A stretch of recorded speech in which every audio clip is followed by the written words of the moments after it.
Welcome to HFY Stories. Please subscribe to the channel. Your one click means the world to me. A steel shutter crashed down hard enough to shake dust from the ceiling.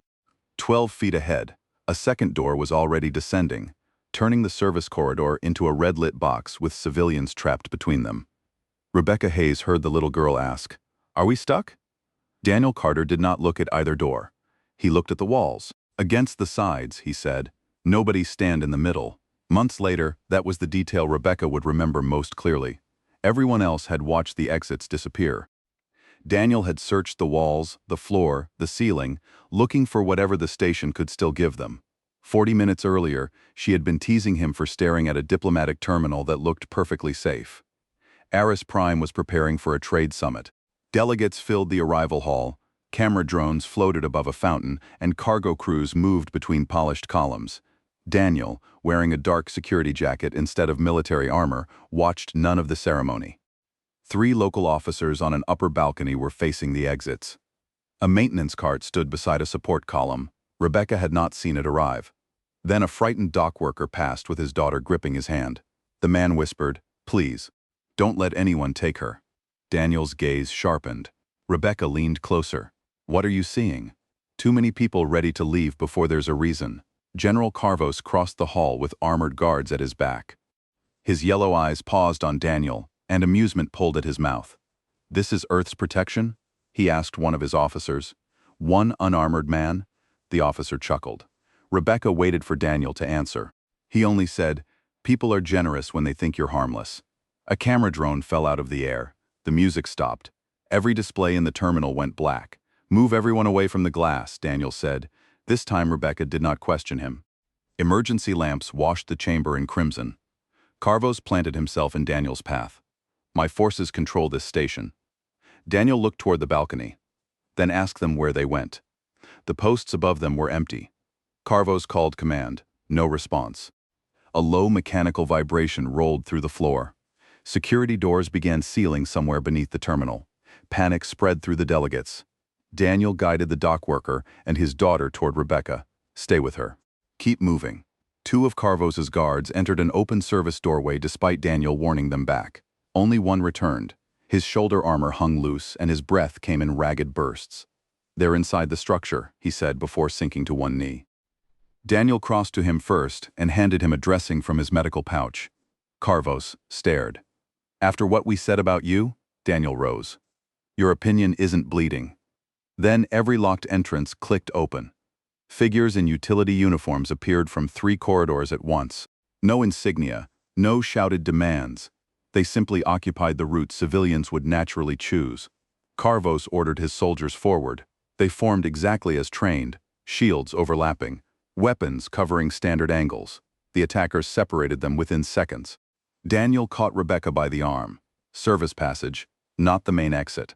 That door is closer. That's why it's wrong." She followed. Behind them, Carvos finally called, "Carter, which way for my people?" Daniel indicated a raised cargo platform above the terminal. "Spread them out. Make the attackers climb for every meter." Carvos obeyed. That was the first crack in Rebecca's old picture of the alien commander. Pride had not vanished. It had simply discovered a problem larger than itself. The civilians entered a maintenance tunnel lined with pipes and exposed conduit. Daniel's radio spat out 2 broken words from Mason. "Daniel not alone," then static. Daniel slowed at the next junction. A hair-thin strip crossed the floor. He crouched and brushed grime from it. A pressure sensor, newer than the concrete around it. Above them, tiny lenses had been set behind dark fittings. Rebecca felt cold move through her stomach. "This route was prepared," she said. Daniel stood. "Yes." The shutter behind them slammed down. The second door began to fall. Now trapped between both barriers, Rebecca watched rectangular wall panels slide aside and reveal cameras already aimed at the group. A speaker clicked on. "Security personnel will place their weapons on the floor. Civilians will remain unharmed if instructions are followed." Daniel listened. Carvos arrived with 6 guards just before another barrier sealed behind them. "What do you need?" the general asked. No challenge this time. No mockery. Before Daniel could answer, the speaker spoke again. "Daniel Carter." Rebecca turned. The voice listed his military past. his security work, his rescue record. Then it said the one thing that changed Daniel's face.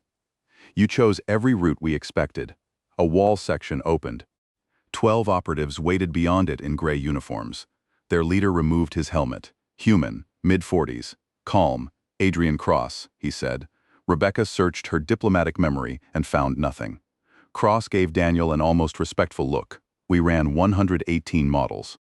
You protected civilians in all of them. You avoided the obvious exits. You stayed behind when others moved. Principals make excellent prediction tools. Nobody in the corridor spoke. One of Carvos's guards lowered his weapon by an inch, not in surrender, but in disbelief. The dock worker drew his daughter against his side. Rebecca watched Daniel absorb the uglier part of the claim. Cross had not needed to corrupt him. He had counted on Daniel remaining decent. Daniel's hands remained loose at his sides, but Rebecca saw the hit land. You built this around him, she said. Around his choices, Cross replied. He touched his wrist control. Hidden displays filled with encrypted traffic moving through coalition channels. Carvos stepped forward. You attacked a summit for data, for access, Cross said. While every government watches the emergency, our transfer rewrites the secure links joining Earth to coalition governments. Daniel looked at the screens. The summit was cover, and you kept the cover alive. For one hard second, Rebecca saw him blame himself. She said, You saved people. He used that. Those are not the same act. Cross checked the countdown. 8 minutes. The lights died. Daniel's powerless radio suddenly carried Mason's voice. I found the control room. You're directly above it. When the red lamps returned, Cross's composure had thinned. Daniel noticed. So did Rebecca. He rolled a fire cylinder across the floor. Every operative tracked it for a fraction of a second. Now, Rebecca ran with the civilians. A steel shutter dropped across their escape route, but it landed crooked. A narrow gap remained at one edge. Daniel pointed. Children first, the little girl crawled under. Her father squeezed after her, then the diplomats, then Rebecca. Carvos lowered his massive body and forced himself through. Daniel stayed behind until the last guard cleared the gap. Cross raised a compact weapon. Stay where you are. The shot cracked through the corridor.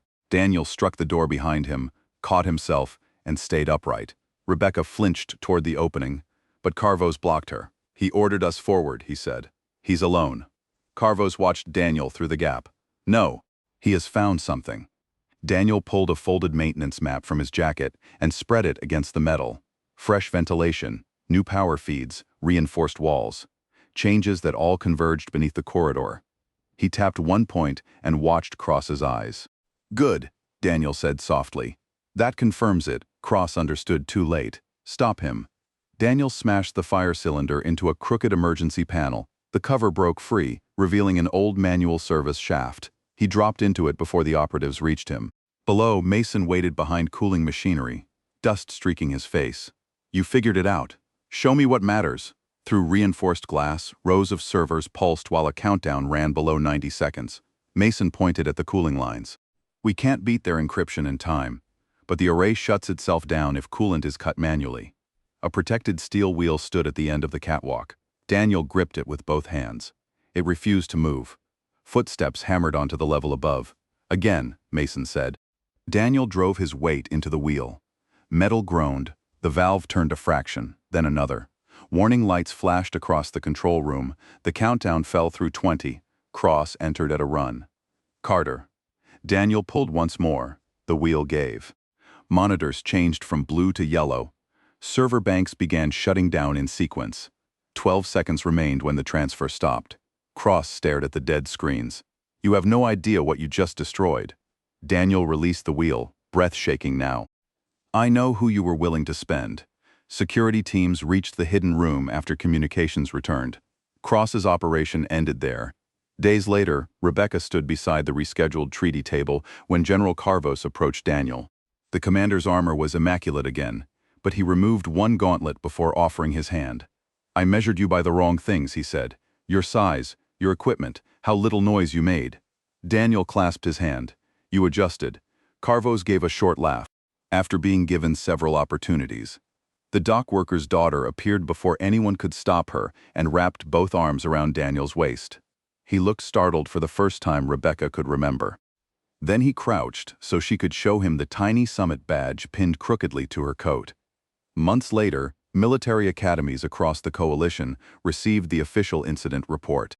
The expected sections were there: network compromise, infrastructure access, failed doctrine, command errors. On the final page, Carvos had added a handwritten note about judging humans by what they continued to protect after others chose to. In one lecture hall, an instructor closed the report before the lights dimmed for the next class. On the desk beside it sat a maintenance map, unfolded and covered in circles.